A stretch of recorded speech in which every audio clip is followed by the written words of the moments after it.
Call the meeting of September 3rd, 2020 to order. I have one thing to read here. Pursuant to Governor Baker's March 12th, 2020 order suspending certain provisions of the open meeting law, General Law, Chapter 30A, Section 18, and the Governor's March 15th, 2020 order imposing strict limitations on the number of people that may gather in one place, this meeting of the Municipal Building Committee is being conducted via remote participation. No in-person attendance of members of the public will be permitted, but every effort will be made to ensure that the public can adequately access the proceedings as provided for in the order. A reminder that persons who would like to view this meeting while in progress may do so tuning into Westborough TV. With that said, I think the first thing we need to do is open forum, but there is nobody, so we can jump to the next one is to approve the meeting minutes of August 12th. We have a motion. As printed out. Motion by Dexter, seconded. I'll second. Seconded by Jim Stewart. Roll call vote. Dexter. Aye. Peter Collins. Peter Collins. Peter O'Neill. Not present. Okay. Jim Stewart. Aye. Earl. Aye. Al Gordon. Aye. Okay. I think the next thing, jump to Peter Collins. Okay, Mr. Chairman, good morning. Share my screen for a minute. I'll call up the report.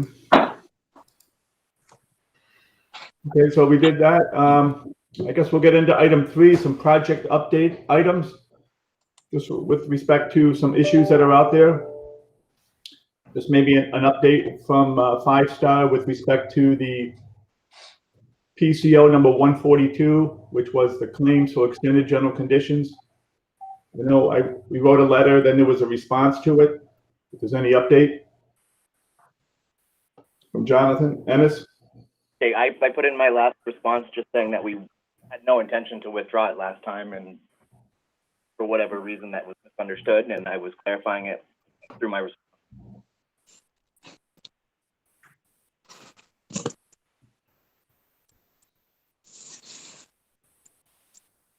What do you intend to do, Jonathan? There was nothing. It still stands as it did before. There was just, we were not intending to withdraw it. We were just looking for a formal. I think what was being looked for, which made sense to me, was an actual formatted response, as we would get with any other rejected, PCO that would come from the owner/design team, and that would allow us to, to close the loop if we're going to close the loop. We did get a letter from Christie that was sent over to the owner of 5 Star, but I think for recording purposes, we were still just looking for formal, the formal response as a change order denial. As you would receive with any other, throughout the course of a project.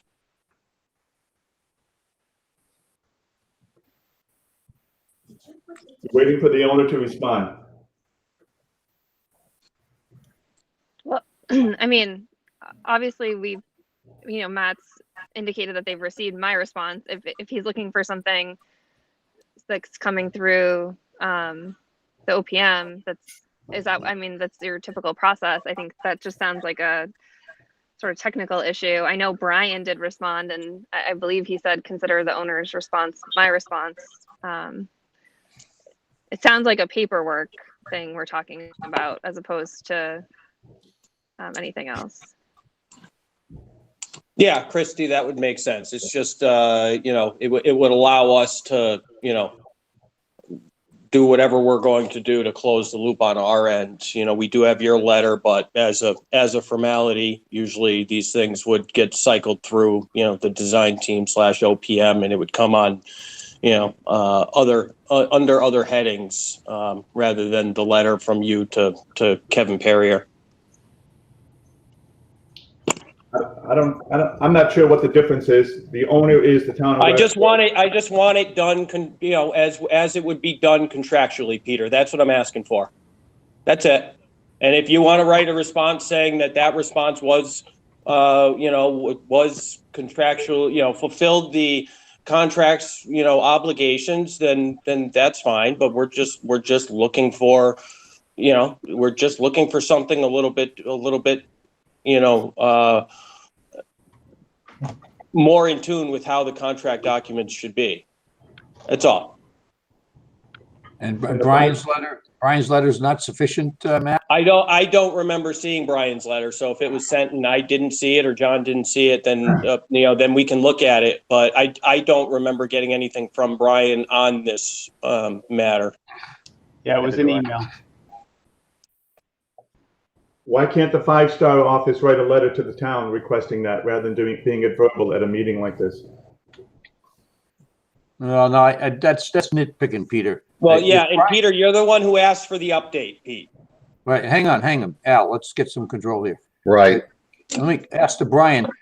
Brian, your letter that said that your response was Christie's response, was that in writing or an email, or how was that generated? That was an email, Dexter. And it went to whom? It went to 5-star. Okay, so there's the paper All right, trail. then we'll follow up on that. Thank you. I didn't see it. Okay, We'll with Kevin. And when was that sent out? When? Yes. that was a couple of weeks ago at least. No, that was probably months ago. Yeah, okay, a month ago then. Yeah, that was a while ago. I remember seeing it. Okay. Peter Collins, go ahead. Next item, punch list.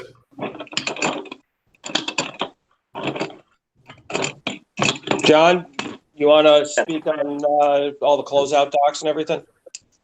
As far as, we actually got the site survey in and we're just waiting for a final review. And then that will be put in hard copy and digital.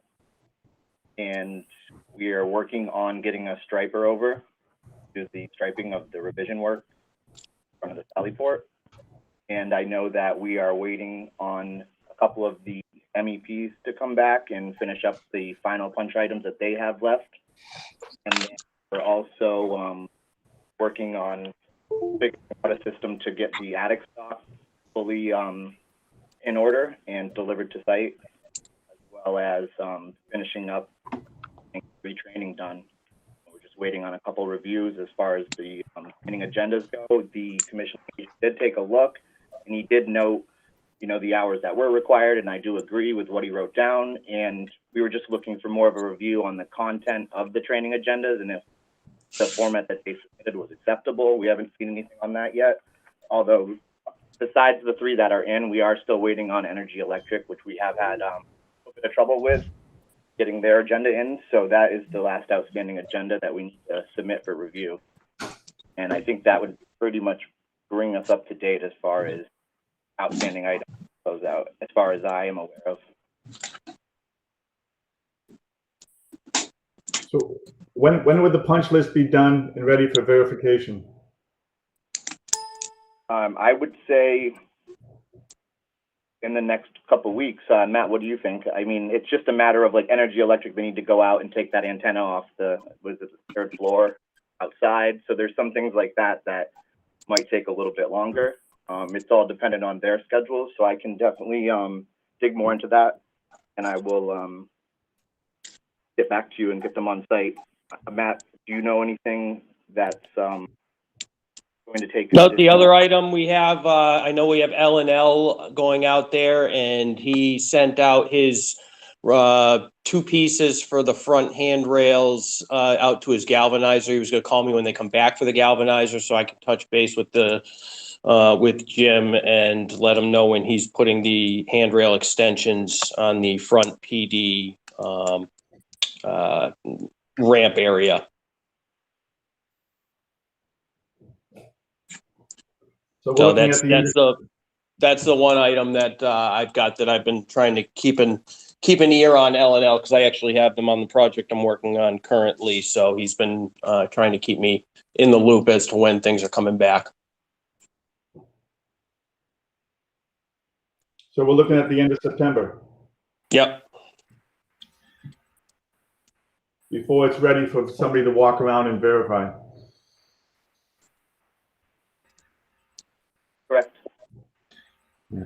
Either Matt or Rex, maybe you can answer what's happening with the HVAC system. So I know that Johnson Controls is going to be out on 9/9, on September 9th. So they'll be out with AJ Roberto and Adams to address all the commissioning issues. That's the last schedule update that we've given Adams. They tried to do some work last Friday, and then we got news that it did not work, and the systems were down again, and it seemed to be more issues with another part of the system, for the basement. So Adams knows this and sent the tech out again. So this morning I will get another update from them and see where they're at.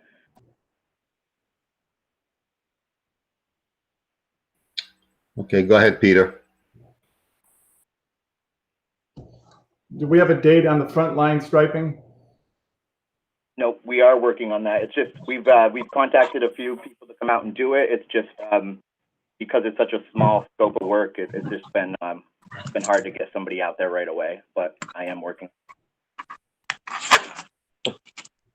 And we'll give plenty of notice when we do have a date. So nothing more on the rooftop units, and what we're just going to wait till when? When is September 9th. The 9th? Another week away. So the unit's been shut down for a week. It's going to be shut down for another week.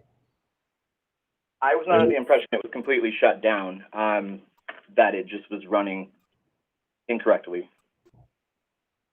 Jim, do you have anything to add?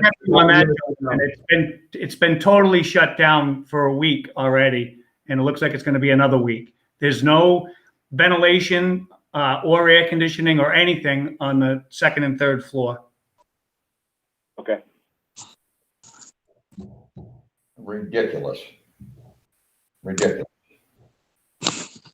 Jonathan or Matt, do we have anything in writing from anybody about what's going on? Besides hearing from the two of you? Yes, well, we've had the direct emails with Adams each time. Like actually on Friday, he updated saying that the tech was going to come out, and then he updated again on Monday. He actually addressed the issues with the unit yesterday as well, and said that he wasn't aware that it was up and running as of late afternoon last Friday, and the email that went out yesterday letting him know that it was not operational is the first time he knew of that, so he was sending somebody back out. Isn't this unit a web-based unit that somebody can log in from any place in the world and find out the status? Why is a phone call still necessary? A phone call? What do you mean? Why can't Adams and Roberto log in remotely? How come they have to wait for a phone call to tell them the unit's not running? This unit has not been running. These units have not been running since they were installed, fully operational, independently, under control. We're a year later, and we're still waiting for another week. Peter, I spoke with John. That was their availability, and I do understand it's an inconvenience, and we're doing what we can to push them. So I guess I would just add that it's really more than an inconvenience. I mean, we have, first of all, our police department, they need to be operational, and they're being impacted by it. But we have other departments where their offices are 90 degrees, and we're trying to plan for reopening to the public, and we don't have staff that can, appropriately be in the building because it's so hot. Jim Stewart, were you with the technician when he tried to get that unit up and running? I was over there yesterday, Al. Basically, they put new parts in, and they still couldn't get the thing to come on. By the end of it, the new parts they had put in, one of the new control board displays had gone dark. So he ended up taking it out and putting the old one back in. Basically, John, who's the technician over there, the mechanic, is at his wit's end. He does not know where to go next. I do understand that there are factory reps coming out on the 9th. I just don't know if they know what they're walking into. I don't see how they can come out and work on controls when the unit is totally down and dead. So I'm very optimistic. I just don't believe that, come September 9th, all of a sudden we're going to be remarkably fixed, because I think we're not even close to being to the root of the problem of this thing.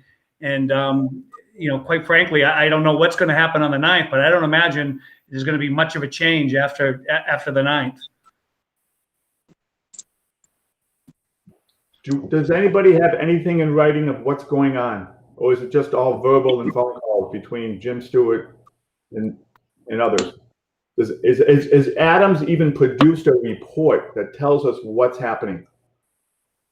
And if not, why? Why haven't they?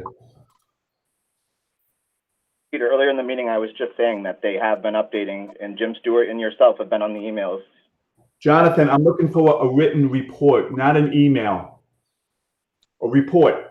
12 months into this project, we don't even have a report that the system is not working. Why? They have given reports, Peter. Where are they? We'll follow up with Adams and have them put what they've told us, digitally into a Adams formatted report, and we'll get it over to you, Pete. Don't get it over to the owner, not me. Get it over to everybody. Matt, can we make sure that gets forwarded to Christie this week, please? Or this coming week? Yep. Thank you. Al, I got a question to Peter. Go ahead, Dexter. At the last meeting, Peter, we talked about contacting Johnson and York directly. Did you have any success with that?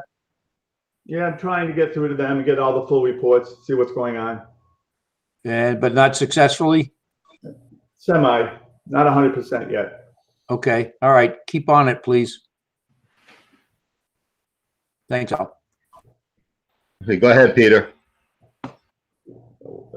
Commissioning. When can the commissioning agent return? I thought you were scheduling with the commissioning agent. I would say he's not going to return at this point until that RTU 3 is doing what it's supposed to be doing. That seems to be our biggest culprit right now, correct? The commissioning agent has like 70 items on the corrective action log, and maybe 50% of them have been responded to as complete. When will the other 50% items be completed or responded to? I believe based on what we sent Scott about 2 weeks ago, the items that were left on the commissioning actions log that hadn't been directly responded to, they were still awaiting responses from the design team. And that's going off the 825 log that I saw. Matt, the logs, a lot of the responses were they were waiting for Johnson Controls to come out to assist with control issues that they were having. There's multiple, responses that are in that format. Those dates were supposed to be 2 weeks ago, and then it got put off. Now it's the 9th of September. That's just for the stuff from the commissioning that doesn't even, touch base on. There's nothing in writing that's touching base with any type of a report on why RTU 3 is dead in the water. I mean, it's totally down. There's no fans. There's no nothing. Nothing is running. And and September 9th, they're coming out, and I'm not even aware that Johnson Controls is aware that the system is down. As far as I know, they think they're coming out here to help assist with control issues. We'll follow up with Adams, and we'll get something back out to the team. Okay, Brian, is there something that you have that they need also? Yeah, there are some issues that we forwarded to BVH. Some of them are self-explanatory. Some of them are sequencing of operations. And the commissioning agents just wants to verify that BVH is comfortable with the position that it's currently in. Some are really minor, like it goes back to putting a light switch at the exit to the mechanical room. But those items have been taken care of already. It's just the commissioning agent's not aware. So we need to make them aware that some of those are closed. Can you do that in writing, Brian? Well, I've sent it to BVH. I've sent it to BVH on a couple of occasions, and I have yet to hear back from them. So they have also gone dark. So I need to find out why. Okay. Yeah, if you could do that, we'd appreciate it. Yep. Okay, Peter? Owner training? Status? Sorry, what was that? The owner training. Yes, so as I was saying earlier, that we have the 3 agendas in and we were waiting for responses back from the commissioning agent on the content of the agendas. He did note, you know, what hours he was looking for, and as I said, I agree with his hours, and it is the same as what's in the spec, but we were looking on we put in 3 of the revised agendas, comments on the actual content of it, and if it will be accepted. That's what we're waiting on to be able to schedule dates. You can't schedule any dates right now? Not according to the specifications, Peter. So I have to speak about this because I've talked to Jonathan, I've talked to you about it, and I've talked to the commissioning agent. What was presented was a list of topics, and it went down through.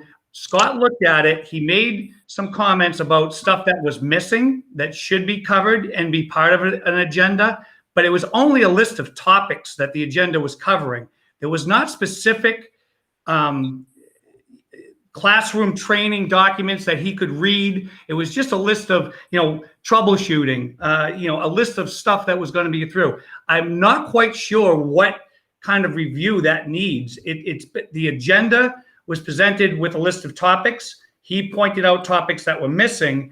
If there's any further, review, then more of an agenda, the actual what the classroom training is going to be, with handouts and specific if that's what needs to be reviewed, that's not what's been delivered to the town. The agendas are just a list of topics, along with hours that we're owed. So I don't know what exactly you're expecting from the commissioning agent. He's not going to write the classroom agenda, for the subs or for anybody. He reviewed the topics. He said, you're missing this, and this. And what else did he review? What? The one response I had, he wrote down just right from the specifications, each one and what hours were owed. And then he just noted next to him that he saw that those specifications had been addressed. But I'm talking the outline in these agendas say, yes, that they're going to train on this unit and this and that, and they're going to give you, the warranty information, the attic stock information, or whatnot. So it was presented, John, as a topic. It was a bullet point and a topic. There was not a specific, there was not a specific training session that, okay, we're going to, at 8 o'clock, we're going to go over this. There's nothing written out like that. So I don't know what you're expecting him to review. He reviewed it. He had comments on the stuff that was good, and then everything else that didn't have a comment was missing. And I don't know what else you're looking for from him with the way it was presented to him and to the town. Well, Jim, maybe I'm missing the review then, because I didn't see any comments that he was saying anything was good. He was just marking that. It's in bold right after the list of the topic. It's in bold. The stuff that's good and the stuff that's not in good is missing. Okay. I'll forward it off to you again with my comments on it so that you can see it more specifically. But I don't know really what you're looking more for the commissioning agent with what's been presented. He listed the topics that were missing, and I don't know what else you're looking for from him, because he's lost as I am on it. Okay, Jim. Thank you. When can dates and times be established? Well, again, we still have to. We'll look at the agenda reviews, and if everything's all set, we'll start setting up times with the commissioning agent and Jim right after that. Set them up with Jim. Yep. Okay. Closeout documents, everything's okay? Except besides for the site survey? Yes. Are you satisfied, Jim? You've got everything? Transmitted over to you? The only thing that I'm missing is just a digital copy of the architecturals. The one that was presented to me when I went on to reference it, it only showed the first 2 pages of the prints. And I let Jonathan know about that, and he was going to get me another thumb drive, but it has not arrived. Besides that, everything else has been presented, and I have the hard copies and the digital copies. Jonathan, we make sure that gets over to Jim as soon as possible. Yeah, so it already did. I had dropped it off, and I had emailed him and Fred Leonardo that I dropped off 2 additional copies with the full architectural as-built on them, and there's been other copies provided, but I have not been out to Westborough, and I can get another USB out. But I have the email. Where did you drop those off? Onto Fred's desk, and that was the time that I was also had that I needed a signature from you for the final occupancy. And that was a document that Fred wanted me to write up and say that all the O&Ms have been turned over. And then at that time, I brought 2 additional USBs, which Fred got his, and there was a second one with it. And I had also sent that in an email letting you both know. But again, I can, if it's not around, I can do another. If you say it's over there, I mean, Fred never told me he had a thumb drive for me. He did say that he received his. He never told me that I had one there too, but I will, if it's over there, you don't have to send another one. I'll just go get it. But I'll have to check with Fred on that. There was 2, and they were duplicates, and they were both labeled. So, I mean, if not, though, Okay. I can make another copy. This is Brian. This goes back to when Fred received them, and then he asked for a sign and seal, and we provided that to him on the letterhead. So I know that Fred's seen those. He's reviewed them because he was the one that came back to us saying that he needs a stamp on the transmittal, and that was provided.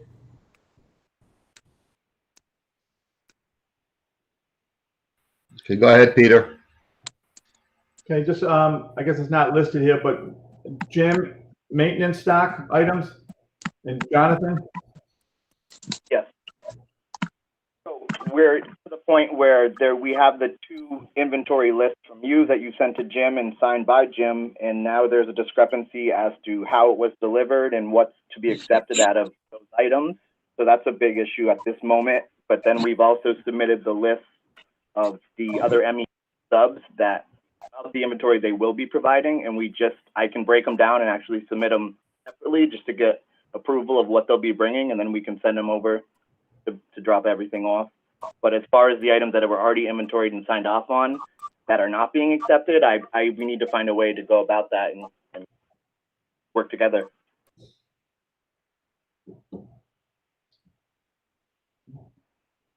Yeah, Peter, I don't need to speak any further on the attic stock. I think everybody in the board and the committee and here's, I've talked multiple times about this.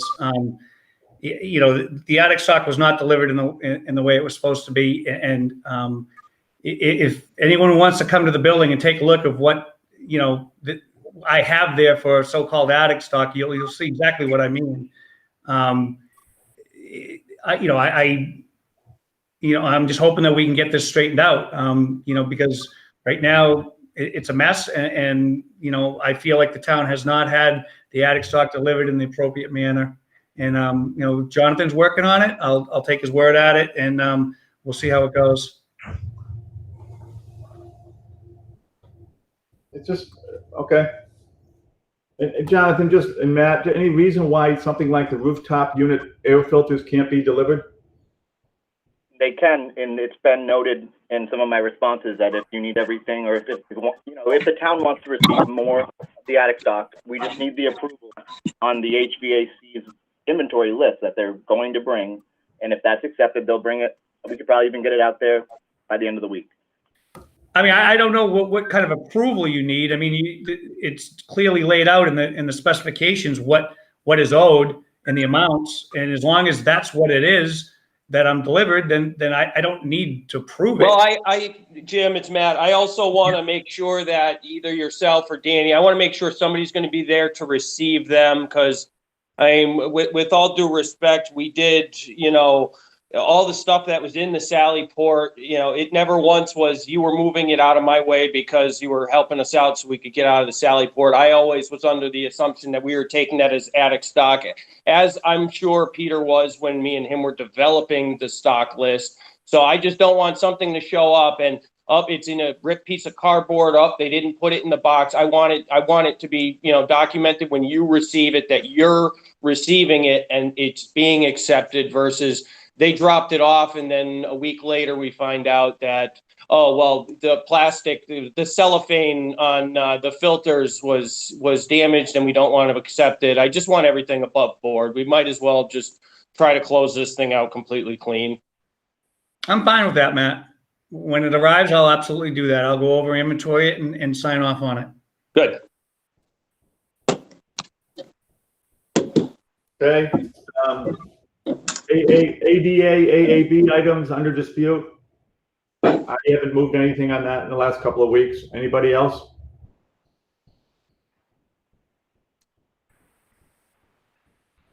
Okay, it's still open. A locker room shower thresholds.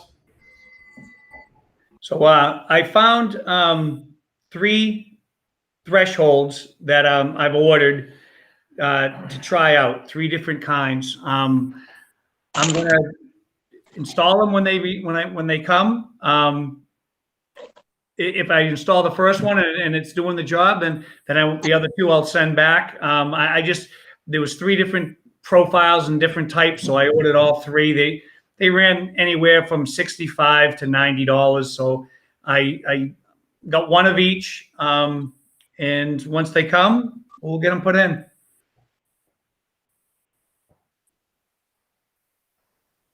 Okay.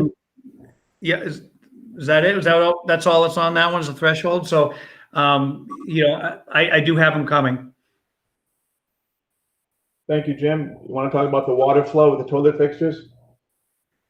Sure. So I did contact a plumber that I use in town for my town business. Just had a discussion with him about can those flushometers be adjusted. Basically, he said some can, some can't. So I went to the O&M manuals and looked it up, and it appears that these can be adjusted.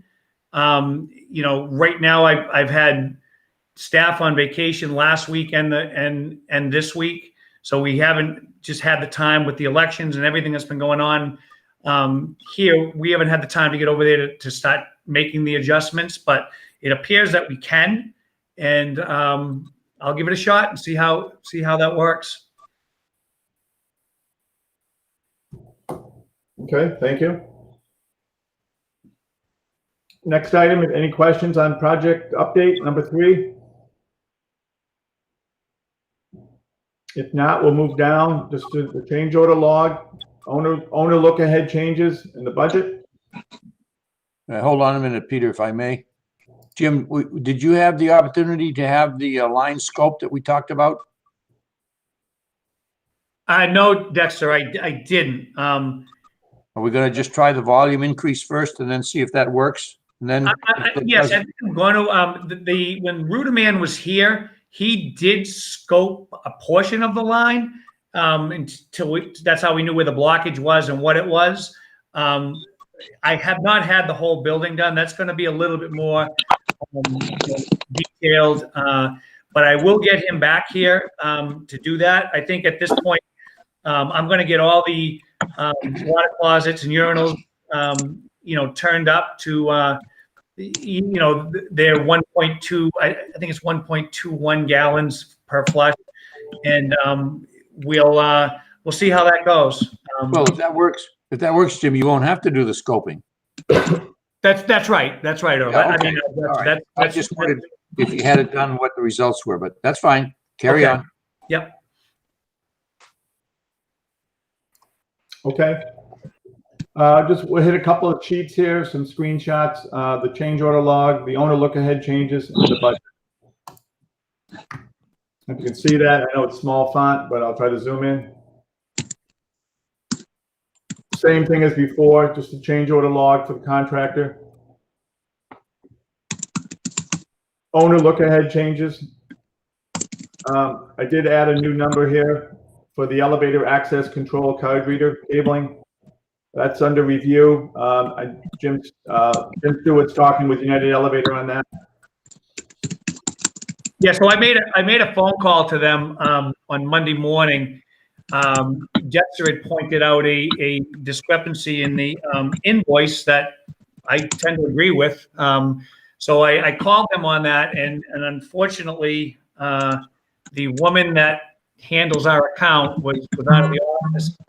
I had asked that they return, have her return a phone call to me on yesterday, and I did not receive that phone call. So I'll be doing a follow-up phone call with them this morning and see if I can't figure out what happened there. It basically is they charged $390 an hour for 2 men, and then there was another line item that was 1 man, and it was still $390 an hour, and then on the third line item, it was 1 man at $190 an hour. So I just need to see. I think they might have overbilled us a little bit, and I want to just get that clarified. Good. Don't mean to be a pain in the neck, Jim, but I did look at that, and it was kind of strange. Yes, I agree with you, Dexter. I totally overlooked it. When the bill came in, I was more upset that I was getting a bill from work that was done in November and December. Yeah. You know, so that kind of caught my attention, and I didn't really review it the way I should have. Thank you. Not a problem. No, not a problem. Okay, next item is the budget. You've seen the pages here. I'll just go to the bottom line, if you don't mind. So what we're looking at right now is, the bottom 5 or 6 rows. You can see what they look like. If I need to zoom in, let me know. Sounds like Matt's going at it like a woodpecker on a suet bar. Sorry, I'll mute myself. That's okay, Matt. Any questions on the budget? Okay, next item on the agenda, or the report. I think that's pretty much what we had to present. We don't have any invoices at this time. And the next meeting date. I got one quick item regarding pay application 33 and 34. One, I believe both of them have been responded to by Brian, and we're back in your hands, Peter. Just looking for an update on both of those. Okay. I know Noel had sent out emails last week about them. Okay.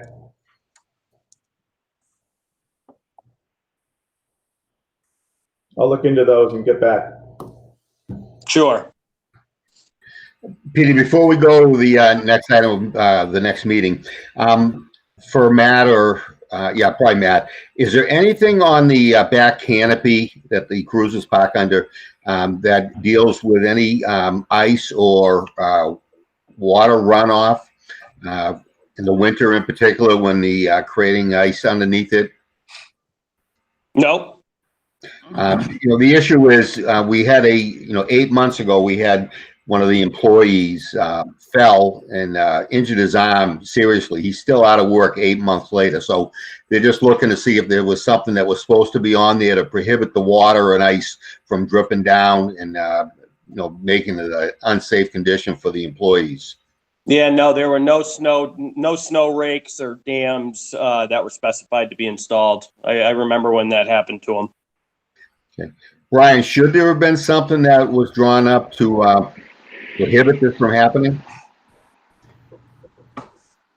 Not on a low slope metal roof.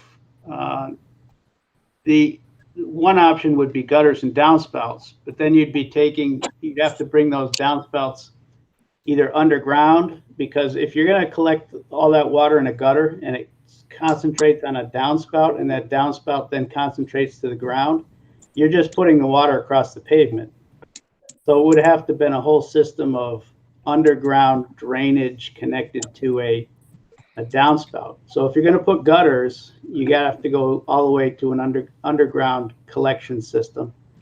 So no, we've shown that these are drip to grade, and you're distributing the water across the entire pavement instead of concentrating it in one area.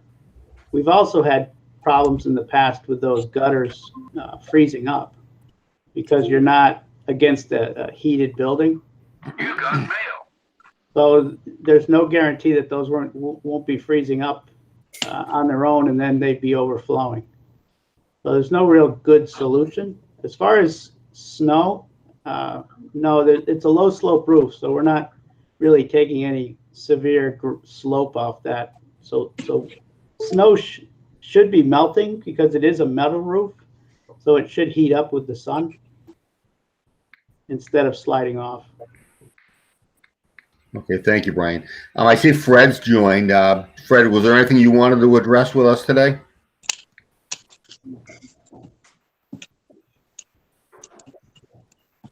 Thank you for asking. There is. I can wait till whenever you want me to wait. Yeah, well, we were almost closed out, so this is probably a good time. My apologies. Anyway, I had two questions, if I may. One was directed towards, I guess, Brian and Matt and Jonathan. Do we ever get any follow-up on the ADA, AAB items and variances and all that? No, it's We're still waiting on a scheduled call. a conversation that has to happen. Great. Okay, so that's in the works somewhere then. That's great. Yes. And the other question goes, I guess, to Peter, Jim, Matt, Jonathan. We had a list of items that I think were pretty much confirmed that 5-Star would follow up on. This goes back maybe 2 or 3 months. At some point, are we going to do a follow-up walkthrough just to see if all those items were taken care of? And if Jim's already done that, then I apologize.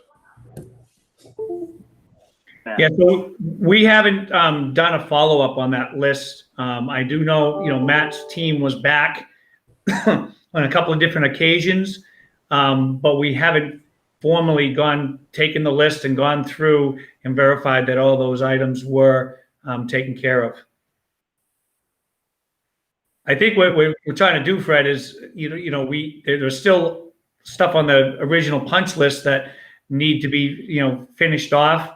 And we're hoping to just, do one more walkthrough and have all this, verified and done rather than, just multiple little walkthroughs all the time. Just we're at a point now, almost a year into the, since substantial completion that we need to just one more time verify, the list is done and sign off on it rather than just kind of piecemeal this, every few weeks.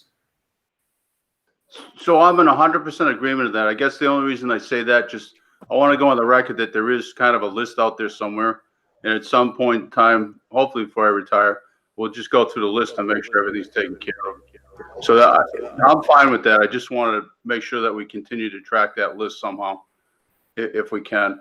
And then I guess as a final kind of question, I hope, do we have any follow-up in the quote unquote as-built? Because I know one of the things we were waiting for from 5-Star was the final paving and all that stuff. Or are we still waiting on something before that'll happen? We can get it to engineering to review. Well, the site survey has already gone to Jakunski Humes and Linden Landscaping just to, go through and give their blessing on, and then we'll send it your way. Yep, correct. Hope you're not going to retire anytime soon, Fred. No, I'm hoping not, but I also go with if I get hit by a bus tomorrow, I want to have some idea of what I left as a mess. So on the as-built, if that can get forwarded to Lisa Lane too, as the town engineer, so her staff can review that, that'd be great. Whenever that happens. Fred, this is Brian. We did receive it this week. Okay. We have it both in AutoCAD format and in PDF. Perfect. I think they'd like both. Is that something you're going to forward, Brian, or does that go back to 5-Star? Does it go to Peter? How's that going to happen? We have it for our review. Our review comments go back to 5-Star. they have the responsibilities providing it to the town. Okay, so everybody seems to be on board with that? Yep. Fred, at the beginning of the meeting, there was a mention from Jonathan that he had dropped off a couple thumb drives to you. Do you have those? I don't know that we do. Anything that I got electronically, we upload it to the permit. So, I think he's referencing the architecturals. Remember, you had received a copy that was blank, and I received one that only had 2 pages on it. right.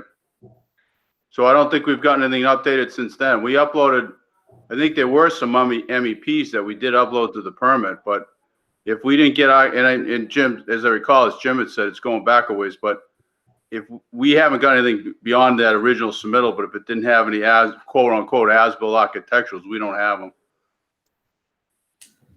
So I had dropped off that final occupancy binder in your office, and I had sent you an email. It was on a Friday. No one was there. Someone had let me in, and they said that I could put it on your desk, and that included 2 architectural USB drives.